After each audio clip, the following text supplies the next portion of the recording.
Okay, everyone, before we get started, I want to let you know that this episode is brought to you by Morse and Mantra Jewelry. Essentially, it's handcrafted Morse code jewelry using sterling silver, Sikorsky, silk, and more. Custom made orders. I have a necklace and two bracelets, and I love them all.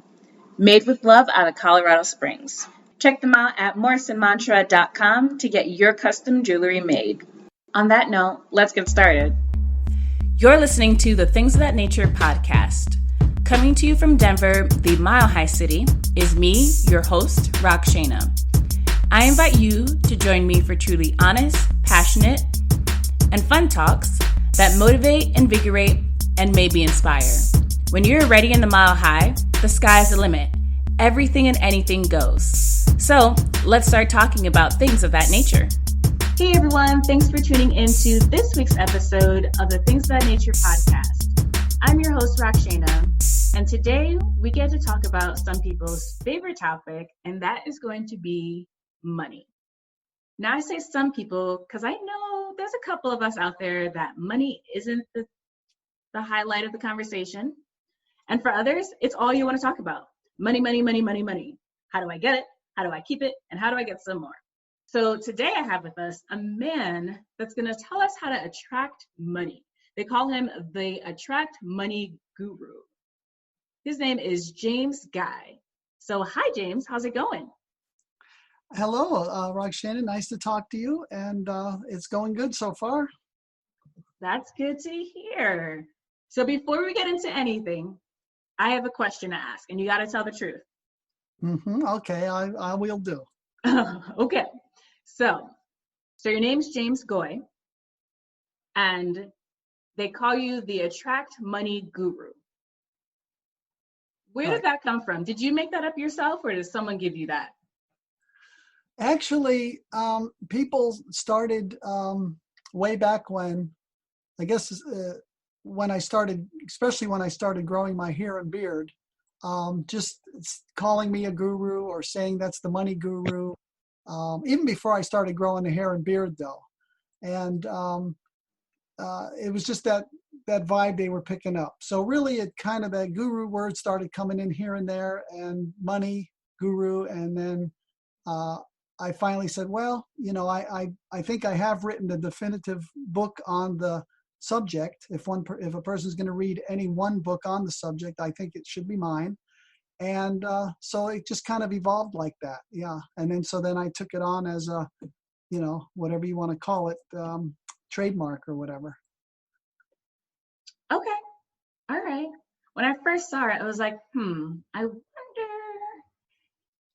if he just gave it to himself or it kind of just happened. So it sounds like it kind of just fell in play and happened. It naturally evolved. Yeah. And of course, a lot of my books, I've written 11 books now, are highly spiritual, and also in the attraction vein, but not so much focused on money. But even though How to Attract Money, Use My Power is my first book, it's still the book I'm best known for, the one I'm most asked to do interviews about all these years later, and just the one I really identify with, because, you know, spirituality and all of that, that's great and wonderful.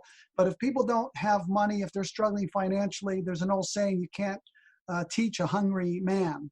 So I really think that my first duty to people is to help them to meet their needs financially and exceed them, to survive and thrive. And then after that, you get a lot of spiritual in the book itself, because attracting money, the way I teach it, is a highly spiritual process. But I do think that we need to help people with their immediate present material needs first, before they can really be in a state of mind where they can open up and really, you know, start to grow in other ways. So I grew up in a Catholic family.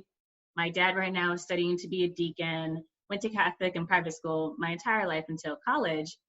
And something that they've always told me was, you can be spiritual about different things, you can pray for different things, but one thing you shouldn't pray or be too spiritual about is money. So how are you connecting money and your work and your books with that to a spiritual level? Right. Well, I mean, I'm not a religious person. I'm not a Bible scholar or any of that, but I do know the phrase that is attributed to Jesus is that I have come so that ye may have life and have it more abundantly. I also know in the Bible it says things like, ask and ye shall receive. And I just think there's so many stories in the Bible of increase, what with the fishes and loaves and all of that. And if we agree that we should have abundance, which the definition of is simply more than enough, and it makes sense because you can't have exactly enough of anything. You're going to either have a little less or a little more than you need. And so I think that it's a very spiritual imperative, really, for people in modern society to be focused on and to place importance on money. First of all, we know in spirituality, metaphysics, quantum physics, even, that where attention goes, energy flows. So what we think about is what we will bring to us. And so a lot of times people say, well, I don't care about money because I'm a spiritual person. And I like to say, is having good food for your children unspiritual, or a safe, minivan to drive them to school with, as opposed to a dilapidated, something that's held together with rubber bands and chewing gum, good health care, proper clothing. I mean, in modern society, everything costs a lot of money. And so to discount the importance of money, I think is people are missing the boat. And I think that actually the way I teach it, I mean, and other teachers also, it's a highly spiritual process. You have to become in tune with the universal flow of energy. You want to be a very giving person, which is also part of the process. You want to be positive. You want to create a positive aura around yourself. You want to be inclined and motivated to help other people, to provide for your family and all of that. So I always say that it's more of a spiritual process, actually, than anything else. And anyone who wants to try to live without money, then I think that they're really going to have a hard go of it. And the other thing is that when you have enough money, like me, I am now able to stay home and to share what I feel compelled inwardly to share, which is the teachings and my writing and doing interviews and things like that. How would it help me if I was working, 40 hours a week somewhere else, and everything that's entailed around that? I'd have precious little time to focus on what I should be doing. So, we all are prompted from inwardly, spiritually, to give those gifts that we are best able to give. And I think it's a real tragedy when people spend 30, 40 years doing something that they really don't like and don't care about, and in some cases really despise and hate. People hate their jobs. I think that that's not good for them spiritually.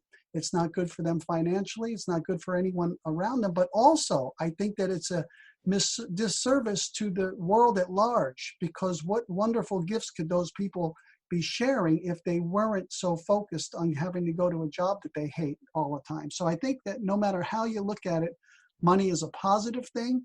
And it is definitely not at odds with spirituality. And the way I teach people to attract money is a highly spiritual process in and of itself. So it's not in the sense of like you're praying towards money. You're just putting out that positive energy more into the universe of being like, hey, this is the positivity, attracts positivity. Right. And when you understand how we do attract things to us, it's based on the thoughts we think, the emotions we have, and the images we let dwell within our mind. And then secondarily, but that also enhances and supports all of that, is the words we speak. And when we understand that, we just understand that it makes a lot more sense to think about and to have images of and to speak as if we have the things we want and prosperity than it does to say, oh, I don't have any, luck with money, or I'm sure I'm going to not have enough rent for next month and all. It's really almost an affront in my mind to the greater power. Different people have different concepts of what that means to them, but it's kind of an affront to that power that we are a part of and that we channel through us, to think that it can't do better than to have us in, poverty, deprivation, and squalor or discomfort. We all have access to a power which is immense, and if we focus it in a positive way for positive reasons, then we can attract what we need to be able to express ourselves and to help many other people around us, not only by our example, but directly. In other words, if you have a charity or one or more charities you like, you can't help them unless your needs are first met and exceeded, and then you can help from what you have. So again, any way we look at it, it's a good thing. I can tell you're very passionate about this. Well, I am. I really am. I've lived and breathed this subject matter for since I was in my early 20s, and now I'm up above the 60 mark. So 40 years, and it's 11 or 12 years, I guess, now since I published maybe longer. 2007, I published my first book, How to Attract Money Using Mind Power. And so I've basically been living and breathing this subject matter and like subjects for decades now, and also being passionate about sharing it with others, even before I wrote the book, but especially now that I have a wider audience and a way to share these principles and techniques with people. It's absolutely life transforming. And so it just motivates me each day to get up and to see what good I can share into the world. Let's go back. Let's go back to young James in his 20s, where this all started. What was the reason? Well, for all change, really, there's always some kind of a catalyst that causes something to happen that wasn't happening prior. Mm-hmm. And so for me, the catalyst was a book. And as near as I can recall, when I came from New Jersey to California.